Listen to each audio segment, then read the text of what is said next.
आप लोगों का इन्वायरमेंट मास्टर यूट्यूब चैनल में स्वागत है। हम लोग जो है क्लाइमेट चेंज के बारे में पढ़ रहे हैं।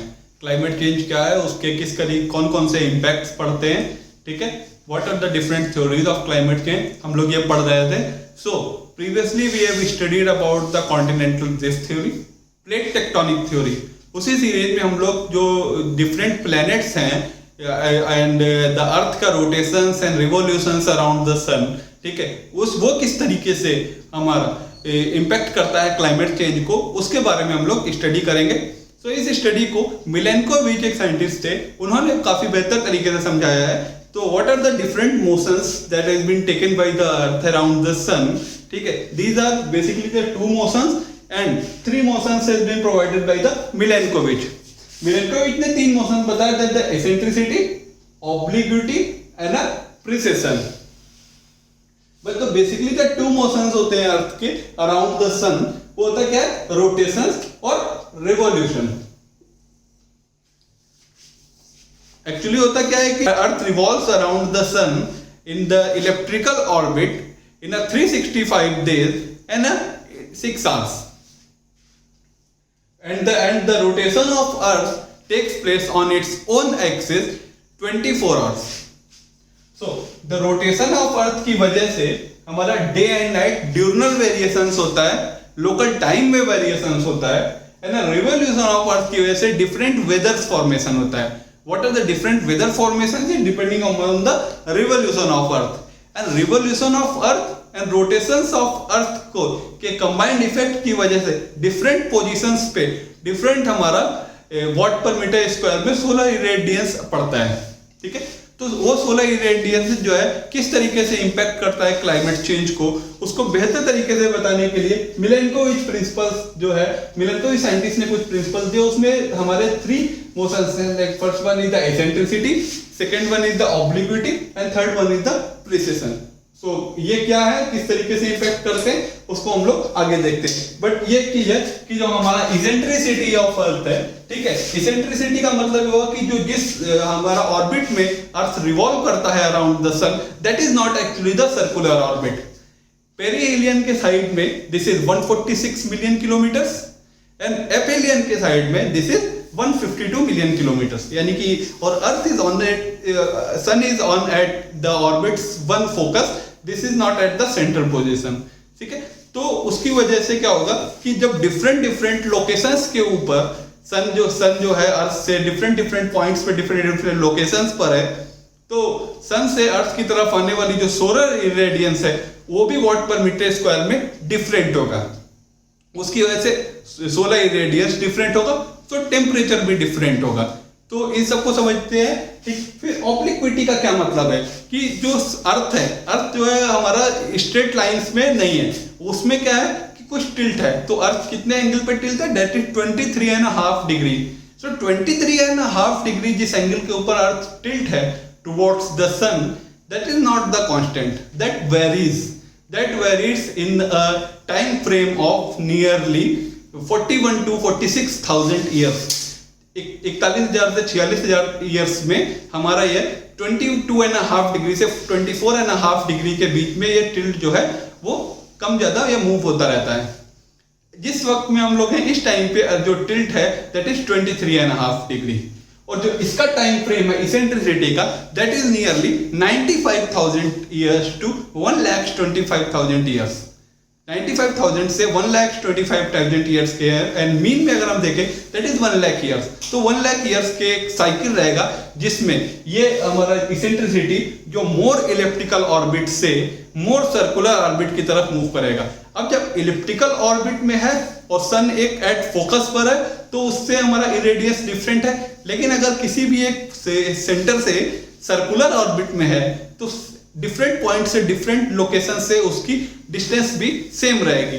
तो जब डिस्टेंस सेम रहेगी, ठीक है, और टिल्ट भी हमारा अगर कांस्टेंट रहता है, ठीक है, तो रिवोल्यूशन एंड रोटेशन कुछ भी हो, वॉट पर मीटर स्क्वायर में solar irradiance always be the constant. अगर वो ऑलवेज बी द कांस्टेंट रहेगा, और जो ये हमारा ऑब्लिक्विटी अगर हमारा जीरो हो जाए, ठीक है, मतलब अगर ऑब्लिक्विटी जीरो हो जाए, यानी कि अगर टिल्ट हमारा ना रहे, तो टिल्ट ना होने की वजह से हमारा जो डिफरेंट पोजीशंस ऑफ अर्थ है, like a north pole and south pole, and हमारा north pole and south pole का जो रीजन है, उस पूरे रीजन में every time day and night का जो डिफरेंस है वो नहीं रहेगा।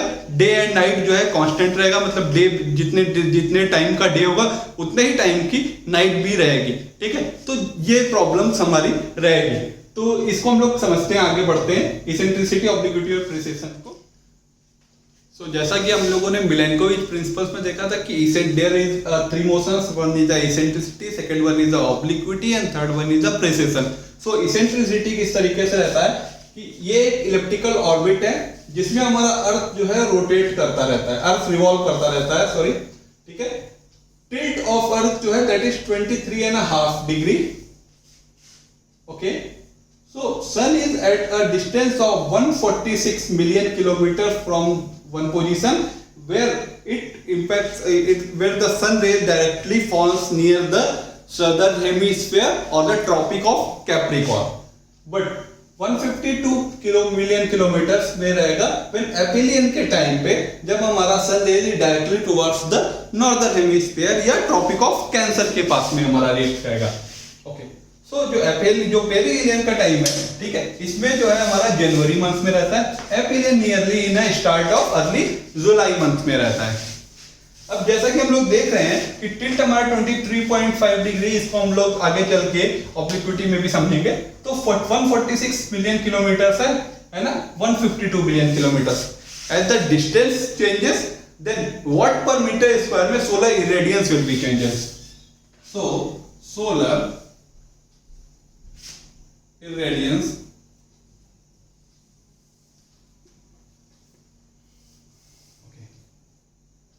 actually this is the total solar irradiance।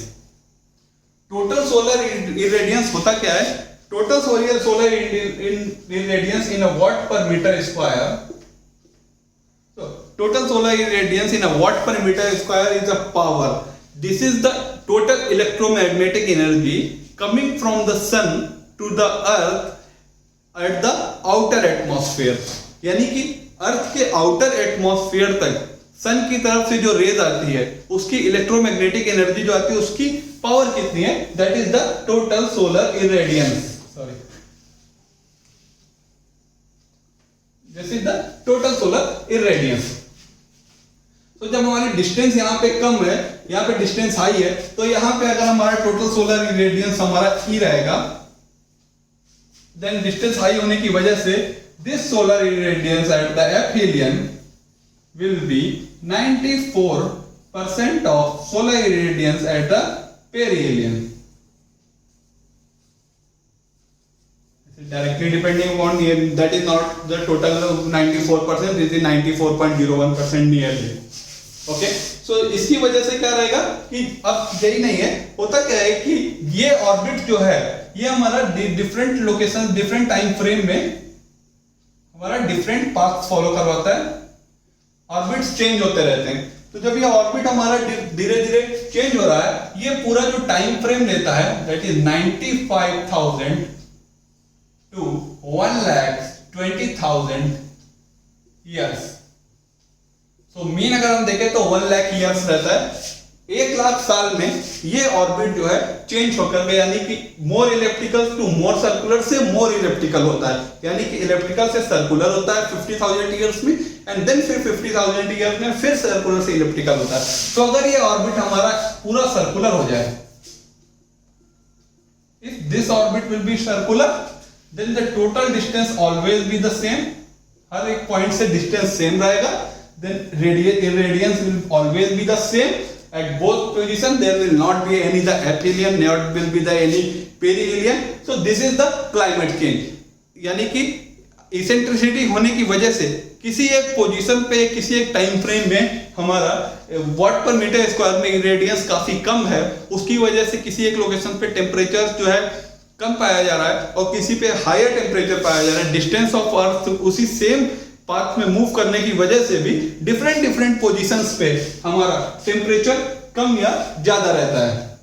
Like कि अगर हमारा इसी में देखते हैं तो यहाँ पे अगर है तो यहाँ पे और डिफरेंट लोकेशंस पे हमारा टिल्ट वगैरह के होने की वजह से जब यहाँ पे मूव करता है तो डिफरेंट डिफरेंट पॉइंट्स पे पड़ता है और डेली उसमें जो वेरिएशंस रहता है वो भी काफी हाई रहता है। ठीक है, अब हम लोग नेक्स्ट पढ़ते हैं, that is obliquity. Okay, eccentricity को समझने के बाद में हम लोग इसमें देखते हैं कि ऑब्लिक्विटी का किस तरीके से इंपैक्ट पड़ता है। सो ऑब्लिक्विटी क्या होती है कि जो अर्थ का टिल्ट है, earth is not at the 90 degree पे नहीं है, 0 डिग्री उससे वर्टिकल्स नहीं है, तो इसका जो एक्सिस ऑफ अर्थ है, this is the axis of earth.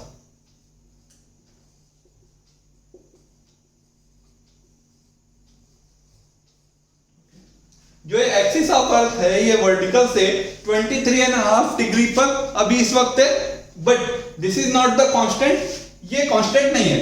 तो होता क्या है कि ये जो है this move from the 22.5 degree 22.1 degree से 24.5 डिग्री में चेंजेस रहता है। इस कोई एक साइकिल को ये इस साइकिल को ये फॉलो करता है कि बार बार 22.5 डिग्री से 24.5 डिग्री में इस तरीके से डिफरेंट बार बार मोशंस करता रहता है। ठीक है, तो ये पूरी साइकिल को कंप्लीट करने में इसको 41,000 टू 46,000 ईयर्स लगते हैं। So this type of motion takes place, the cycle of this type of motion takes place 41,000 to 46,000 years। इसकी वजह से क्या होगा 22 है ना, जब इसकी वजह से क्लाइमेट के ऊपर क्या इंपैक्ट पड़ेगा, तो इसको समझने के लिए हम लोग कुछ और पोजीशंस ऑफ अर्थ देखते हैं अलोंग विद द इसेंट्रिसिटी। ठीक है, तो उसको समझने के लिए आगे चलते हैं हम लोग। एक्चुअली में मिलेंकोइक प्रिंसिपल पे हमारा ऑब्लिक्विटी का इंपैक्ट कैसे पड़ता है उसको समझने के लिए हम लोग different positions of earth in orbit check करते हैं पहले। तो ये हमारा सन है।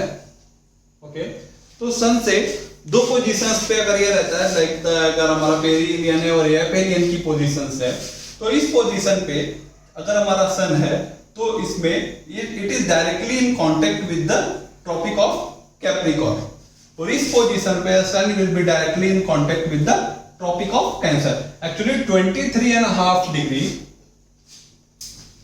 डिग्री नॉर्थ जो है, this is the Tropic of Cancer, इसको कर्क रेखा भी बोलते हैं। 23.5 degree south, that is Tropic of Capricorn. So Tropic of Capricorn जो है that is in a southern hemisphere and Tropic of Cancer in a northern hemisphere। So जब ये टिल्ट है तो एपिलियन के टाइम पे ये हमारा ट्रॉपिक ऑफ कैंसर के ऊपर इंपैक्ट करेगा। ठीक है, और जब इसमें क्या है ये हमारा ट्रॉपिक ऑफ कैप्रिकॉर्न की ओर इंपैक्ट करेगा। उसी तरीके से there are also two position in which sun is directly contact with the equator। Sun is directly in contact with the equator के साथ में रहेगा, डायरेक्टली कांटेक्ट में ये इक्वेटर के साथ में रहेगा, सॉरी इस तरीके से यहाँ पे ये इक्वेटर के कांटेक्ट में रहेगा। ये थोड़ा पोजीशन सही नहीं बना है, ठीक है, बट ये that is in directly contact with the equator. तो जब ये इक्वेटर के डायरेक्टली कांटेक्ट में रहेगा तो these are the two position which is called the equinox and these are the two position which is called the solstice. अब क्या है कि सोलिस्टिस के टाइम पर सदर्न हेमिस्फीयर में अगर हमारा ये इस तरीके ये वाला सोलिस्टिस है, तो इस सोलिस्टिस के टाइम में सदर्न हेमिस्फीयर में सनरेज हमारा ज्यादा पड़ेगी, तो वहां पे डे टाइम ज्यादा रहेगा वहां पे, और ऑलवेज द नॉर्दर्न हेमिस्फीयर पे या नॉर्दर्न जो नॉर्थ पोल है उस पे हमेशा ये यहाँ पे नाइट रहेगा, और यहाँ पे ऑलवेज 6 मंथ जो है वो नॉर्दर्न हेमिस्फीयर में डे, और सदर्न हेमिस्फीयर के जो है साउथ पोल है अटलांटिक के पास में, इस पे हमारा नाइट रहेगी। लेकिन इसमें क्या है होल टाइम जो है equal day and equal time रहेगा, बिकॉज जब हमारा इस तरीके से ये है और यहां से अगर सनरेज यहां से इंपैक्ट कर रही है तो डिफरेंट हर एक पोजीशंस पे सेम हमारा सेम सोलर इरेडियंस मिलेगा। ठीक है, बट होता क्या है ये 23.5 डिग्री कांस्टेंट नहीं है, ये 23.5 डिग्री वेरी कर रहा है। कैसे वेरी कर रहा है 22.1 डिग्री से 24.5 डिग्री के साथ वैरी कर रहा है। सो चेक करते हैं इस लोकेशन पे। This is the winter solstice,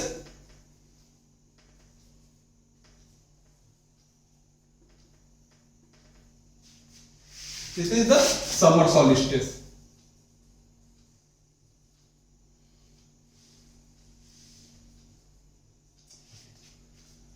This is the autumn equinox.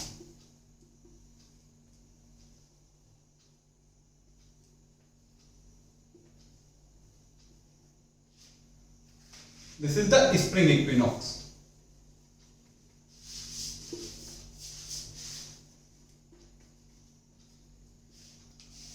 So these are called the winter solstice. This is called the summer solstice because northern hemisphere is in a summer and in this the northern hemisphere is in a winter. We will talk about the near the northern hemisphere के respect में बात करते हैं because the major landmarks जो है northern hemisphere में। अब क्या है, जब हमारा ये इक्विनॉक्स के बाद में फिर हमारा सॉलिस्टिस का इक्विनॉक्स आएगा तो नॉर्दर्न हेमिस्फीयर में यहाँ पे हमारा ऑटम रहेगा और सदर्न हेमिस्फीयर में यहाँ पे हमारे यहाँ पे हम जो है स्प्रिंग रहेगा नॉर्दर्न हेमिस्फीयर में। तो ये नॉर्दर्न हेमिस्फीयर के हिसाब से ऑटम इक्विनॉक्स है और ये स्प्रिंग इक्विनॉक्स है। अब क्या है, ये 23.5 डिग्री जब हमारा वेरी कर रहा है तो किस तरीके से 23.5 डिग्री वेरी करेगा अगर हम यहाँ पे चेक करते हैं। सो अगर हमारा ये 23.5 डिग्री से मूव करके अगर ये 24.5 डिग्री या 22.1 डिग्री है, अगर ये 24.5 डिग्री के आसपास हुआ, ठीक है, तो क्या होगा कि इरेडियंस जो आ रहा है वॉट पर मीटर स्क्वायर में वो बढ़ जाएगा, that will increase. If this will not the 23.5 degree, that will be the 22.1 degree, then watt per meter square में irradiance हमारा कम हो जाएगा, डिक्रीजेस होगा, ठीक है। तो रीजन क्या है कि हमारा डिस्टेंस फ्रॉम द सन जो है वो वेरी कर जा रहा है। ये हमारा एपिलियन की पोजीशन है। If you talk about the perihelion position, तो पेरिलियन पोजीशंस में क्या होगा, अगर हमारा 24.5 डिग्री इस तरह से और 22.1 डिग्री है तो इस इसमें 24.5 डिग्री होने पर जो वहां पर वॉट पर मीटर स्क्वायर में इरेडियंस इंक्रीज हो रहा था, ठीक है, वो वॉट पर मीटर स्क्वायर में इरेडियंस हमारा डिक्रीज होगा, ठीक है। इसके ऊपर कोई इतना खास इंपैक्ट नहीं पड़ेगा बिकॉज इस लोकेशन पे हमारा ट्रॉपिक ऑफ कैंसर या ट्रॉपिक ऑफ कैप्रिकॉर्न पे वेरी नहीं कर रहा है। ये डायरेक्टली जो है हमारा इक्वेटर्स पे चल रहा है, तो इस लोकेशन पे उतना कोई इंपैक्ट नहीं पड़ेगा, बट इन दोनों लोकेशंस पे काफी इंपैक्ट पड़ेगा। तो इधर से जब इधर की तरफ मूव करके इधर से इधर इधर से जब मूव करके आएगा तो उसकी वजह से हमारा इंपैक्ट पड़ेगा। So this is the Milankovitch principle जो है उसमें ऑब्लिक्विटी का इस तरीके से इंपैक्ट होगा। तो ऑब्लिक्विटी क्लाइमेट चेंज को वेरी करेगा। क्लाइमेट चेंज जो है वो ऑब्लिक्विटी के ऊपर भी डिपेंडेंट होगा कि जब हमारा वॉट पर मीटर पर रेडियस कम या ज्यादा हो रहा है तो वहां पे टेम्परेचर ऑन अर्थ वेरी कर जाएगा, टेम्परेचर ऑफ अर्थ वेरी करेगा। तो this is the climate change. Temperature of earth की वेरी करने की वजह से बहुत सारी प्रॉब्लम्स रहेगी, लाइक हमारा वाटर साइकिल चेंज हो जाएगा। वो वाटर साइकिल चेंज होने के साथ में हमारा वेजिटेशन में चेंजेस आएंगे, लैंड फॉर्म्स में चेंजेस आएगा, ठीक है, और लाइफ फॉर्म्स में चेंजेस आएगा, स्पेसीज रिचनेस अबंडेंस में चेंजेस आएगा। तो these are the different changes, this is the climate change. Next हमारा बचा precession.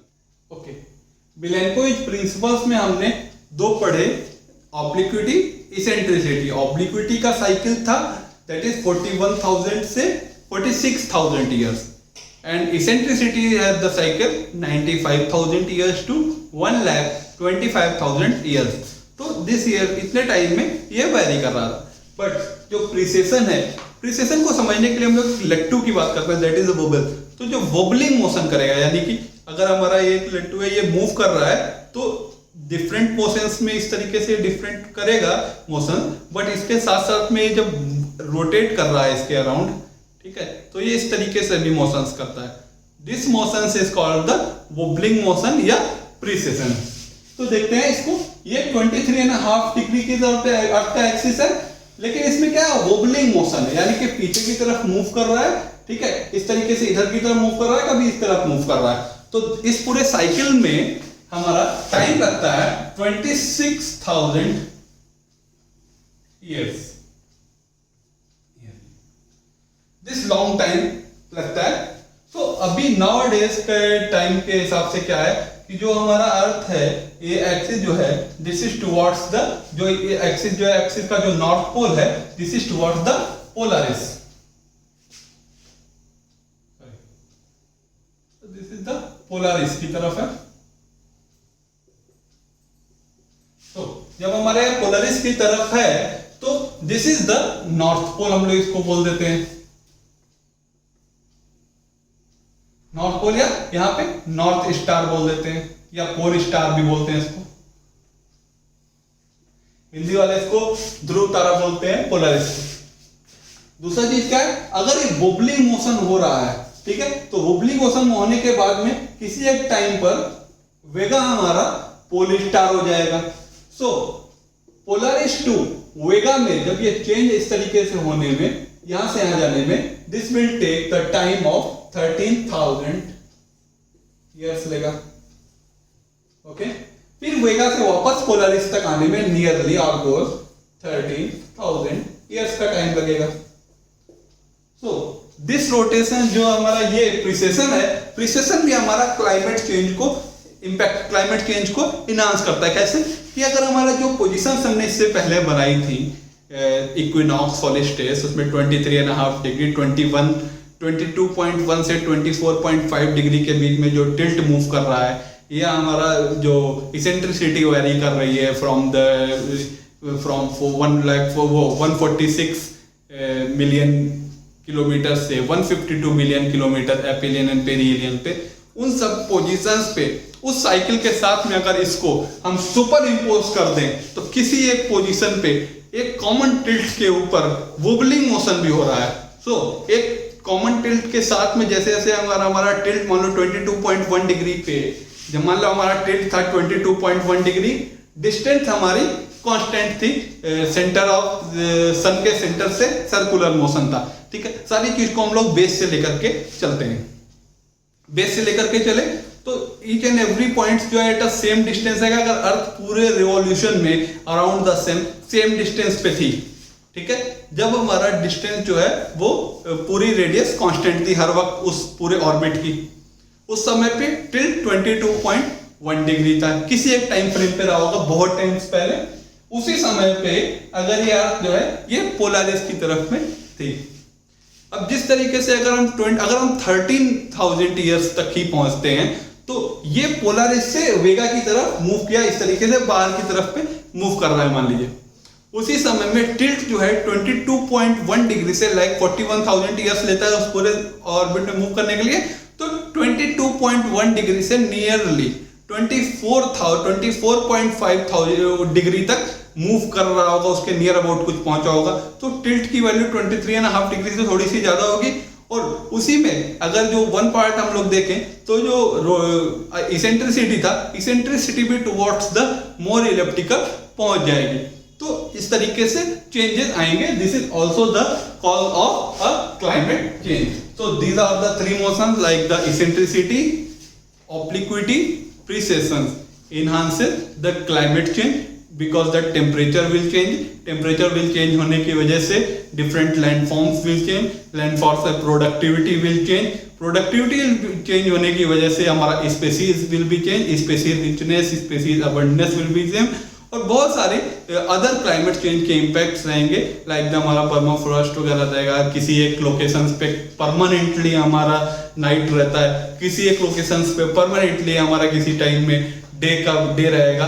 So these are all the climate change impact. If all things will be same then there will not be the climate change. तो climate change को समझने के लिए Milenkovic principles को समझना बहुत इंपॉर्टेंट था। मिलेनकोविच प्रिंसिपल डायरेक्टली हमारा क्लाइमेट चेंज की थ्योरी को समझने के लिए इंपॉर्टेंट रोल प्ले करता है। कुछ प्रॉब्लम्स इस थ्योरी में भी हैं, बट द क्लाइमेट चेंज जो है बेसिकली जो नेचुरल इम्पैक्ट की वजह से ये यही तीन थे that I have discussed in a different lecture. Previously lectures में हमने सर कॉन्टिनेंटल ड्रिफ्ट थ्योरी में समझा, इस प्लेट टेक्टोनिक थ्योरी में समझा and Milankovitch principles of earth rotations में समझा।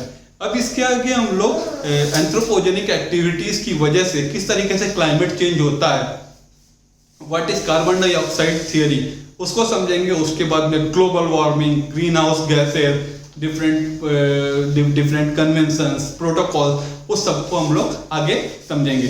So thank you very much. अगर आपको हमारा चैनल अच्छा लगा हो और इसकी वीडियो समझ में आ रही हो तो हम जो है लाइक शेयर एंड सब्सक्राइब करें, और लाइक शेयर सब्सक्राइब करने के साथ साथ में अगर चैनल पे नए हैं तो बेल बटन को दबाएं ताकि हमारी आने वाली नई वीडियोस के अपडेट्स आपको सबसे पहले मिल सके। Thank you very much.